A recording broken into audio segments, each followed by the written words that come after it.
St George's Hall in Liverpool is a neoclassical building that screams Victorian pride and passion. As a tourist and foreigner like me, you can't help but being blown away by its sheer size and its grand decoration. If you are a fan of Peaky Blinders, you're totally geeked out because it's been featured on the show. People will come here for a wild night out or to celebrate some serious special moment in their life. But St George's Hall isn't just some fancy old building or decoration in Liverpool. It is first listed building in the National Heritage List for England. This place hosts tons of major events in the UK, so you know it is legit. Today, let's take a trip into the history and super cool architecture of the one and only St George's Hall in Liverpool. From your first view, you're likely to be drawn to St George's Hall by peripheral sculpture and the breathtaking outer design, which usually require to pay entry to explore the interior, so yeah, that's why. However, this magnificent structure offers much more than just visual appeal. It's been described as possibly the only building where you could be tried for murder, have a ball, or listen to a concert all under one roof. This might make you wonder, how did it all begin? Well, allow me to explain. Before the creation of St George's Hall, it served as the first Liverpool infirmary from 1749 to 1824, along with a few other medical buildings. However, the citizens of Liverpool soon realized the need of a venue to host splendid triennial music festival in the city, and that's when it all began. They raised funds and organized a competition to design the hall. The competition description states the main hall should accommodate 3,000 people, and there should also be a concert room capable of hosting 1,000 people, suitable for leisure and smaller gatherings. The estimated cost of the building is £3,005,000, as advertised at the time. After receiving an 80th injury, the young London architect emerged victorious at the age of 25. And after that, he even won another competition for the design of a court in the city. Originally, the plan was to have separated building, but he has a grand vision. He suggests combining them into one magnificent structure that would surpass most public building of the time. But unfortunately, after the construction started 7 years, he passed away. The project then entrusted to Mr. Cockroach in 1851, who played a crucial role in decorating the interiors. Meanwhile, the estimated London architecture and monumental sculptor Mr. Lico took charge of discovering the exterior. Finally, after years of hard work, the building opened its door in 1854, and a small concert room followed suit in 1857. Fast forward to April 2007, the hall underwent a major restoration and had the honor of being reopened by none other than King Charles III himself. Anyway, as people often said, the first impressions are important, so let's start by discussing the outlook of St. George's Hall. The space in front of the hall contains several statues. There are monuments of Prince Albert and Queen Victoria, and a memorial to Major General William. On the east side, there is Liverpool Cenotaph, as a memorial to those who perished in the First World War, with the date of the Second World War later added.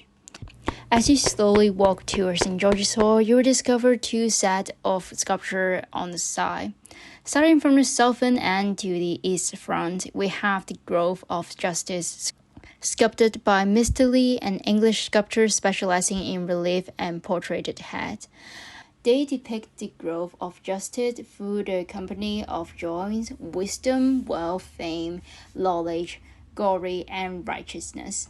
Each sculpture signifies a different stage in the growth of justice, starting from childhood guided by conscience and led by joy and wisdom.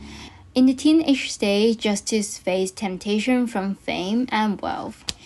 In maturity, she supported the world and received knowledge from the passing robe, with right assisting her in the bearing the globe. In this one, justice stands alone and point upward to show that true justice is heaven sent. And in this one, it shows that justice has bring justice. Virtue of the left pass to justice palm of victory and take the sword, while justice press the scale of just to conquered.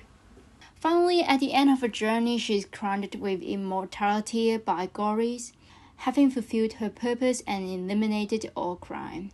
At the other end of East Side, there are sculptures showing the growth of Liverpool.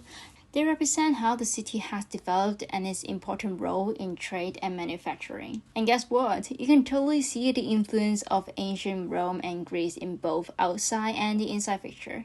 Like, check out those lamp holders on the eastern side. They're shaped like trident and nereid. Well, that's all thanks to talented Mr. Nico. Moving on to the interior of St. George's Hall, the inspiration from Bath of Caracalla is evident in the Great Hall. One notable similarity is the roof design, with both featuring a tunnel venue pattern. Additionally, the openwork panels of St. George's Hall bear the letters SPQL, inspired by the SPQR, which stand for the Roman Senate and people, symbolizing the government of ancient Rome and their people. Just like the exterior structure of the St. George's Hall, the interior is richly decorated. Many elements designed by Kokura. These include Arigago plasterwork of angel on the spandrel, center covering on the vedute, and bronze door. Of course, there is more. They also got artwork inspired by Rome god and goddess. You'll see Mercury's head on the door, Neptune's head on the chandelier. But of course, it's not only just Rome stealing the show here. St. George's Hall also has some notes to Liverpool. One of the 10 chandeliers is adorned with palms of sheep, heads of Neptune, and liver bird, all representing Liverpool. Luna's stained glass window can be found on both sides of the main hall. On the south side, there is a picture of St. George's laying the dragon, while on the north side, there is a coat of arms of Liverpool flanked by Neptune's. On the floor, you will see Liverpool's coat of arms, surrounded by the symbol of England, Scotland, and Ireland. The Latin inscription, Deus nobis ae quotia fecit, taken from Virgil, can be found in the main hall. And of course, they proudly display Queen Victoria's royal coat of arms. A ship's strength is not in its size, but in its ability to sail against the tides. Like the main hall, the small concert room in St. George's Hall is a striking spot. A bit more intimate inside and yet equally sumptuous. This room, also designed by Cockroach and complete in 1858, features an elliptical shape and a lavishly decorated stage, provide an unforgettable experience for up to 500 guests. The balcony is supported by caryatids encircling the room. The ornate ceiling is adorned with a breathtaking chandelier that adds extra touch of garland. However, the best part is yet to come. And as mentioned before, St. George's Hall offers far more than just impressive appearance. Underneath your fairy feet lie the first ever air conditioning system. Invented by the Victorian engineer Dr. Ree, often referred as the grandfather of air conditioning. The system was initially developed to provide air conditioning in a public building in the UK. To explain how it works, I'm trying my best here, don't judge me. There are basically 5 hot water pipes that draw in air, which then heated by 2 coke-fired boilers and 2 steam boilers. The ventilation system is covered throughout the building, dividing into different areas, making it easier to control the heating in each room. So I guess this will be the end of it.